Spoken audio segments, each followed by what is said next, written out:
ओम परमात्मने नमः। पूर्व श्लोक में भगवान ने ध्यान योग के लिए प्रेरणा की। ध्यान योग का साधन कैसे करें, इसके लिए अब आगे के 3 श्लोकों में ध्यान योग की उपयोगी बातें बताते हैं।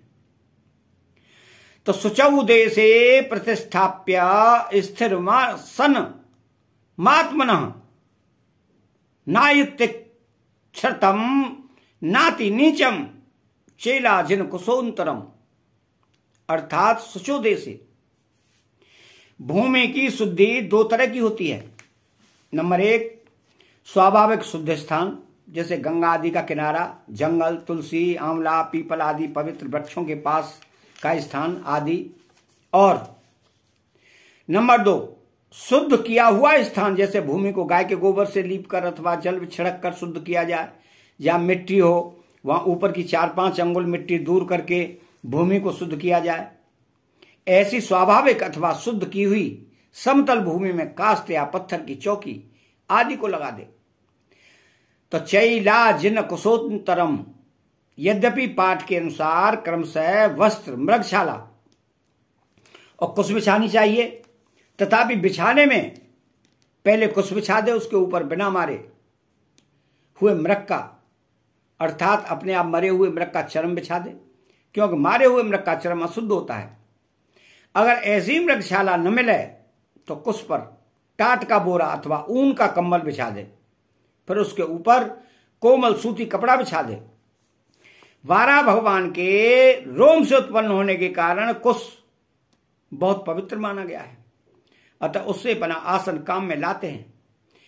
ग्रहण आदि के समय सूतक से बचने के लिए अर्थात शुद्धि के लिए कुश को पदार्थों में, कपड़ों में रखते हैं। पवित्री प्रोक्षण आदि में भी इसको काम में लेते हैं, अतः भगवान ने कुश बिछाने के लिए कहा है। कुश शरीर में गढ़े नहीं, और हमारे शरीर में जो विद्युत शक्ति है वो आसन में से होकर जमीन में न चली जाए, इसलिए विद्युत शक्ति को रोकने के लिए मृगशाला बिछाने का विधान आया है। मृगशाला के रोए शरीर में न लगे और आसन कोमल रहे, इसलिए मृगशाला के ऊपर सूती शुद्ध कपड़ा बिछाने के लिए कहा गया है। अगर मृगशाला की जगह कंबल या टाट हो तो गर्म न हो जाए, इसलिए उन पर सूती कपड़ा बिछाना चाहिए। नात्योच्छृंतम नाति नीचम, समतल शुद्ध भूमि में जो तख्त या चौकी रखी जाए वह न अत्यंत ऊंची हो और न अत्यंत नीची हो। कारण कि अत्यंत ऊंची होने से ध्यान करते समय अचानक नींद आ जाए तो गिरने की और चोट लगने की संभावना रहेगी, और अत्यंत नीची होने से भूमि पर घूमने वाले चींटी आदि जंतुओं के शरीर पर चढ़ जाने से और काटने से ध्यान में विक्षेप होगा। इसलिए अति ऊंचे और अति नीचे आसन पर निषेध किया गया है। प्रतिष्ठाप्य स्थिर मासनमात्मनः, ध्यान के लिए भूमि पर जो आसन, चौकी या तख्त रखा जाए वह हिलने वाला न हो। भूमि पर उसके चारों पाए ठीक तरह से स्थिर रहें। जिस आसन पर बैठकर ध्यान आदि किया जाए वह आसन अपना होना चाहिए, दूसरे का नहीं, क्योंकि दूसरे का आसन काम में लिया जाए तो उसमें वैसे ही परमाणु रहते हैं। अतः यहां आत्मनः पद से अपना आसन अलग रखने का विधान आया है। इसी तरह से गोमुखी, माला, संध्या के पंचमात्र, आचमनी आदि भी अपने अलग रखने चाहिए।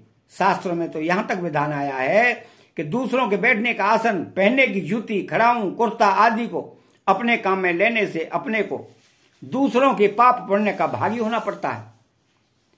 पुण्यात्मा संत महात्माओं के आसन पर भी नहीं बैठना चाहिए, क्यों कि उनके आसन, कपड़े आदि को पैर से छूना भी उनका निरादर करना है, अपराध करना है।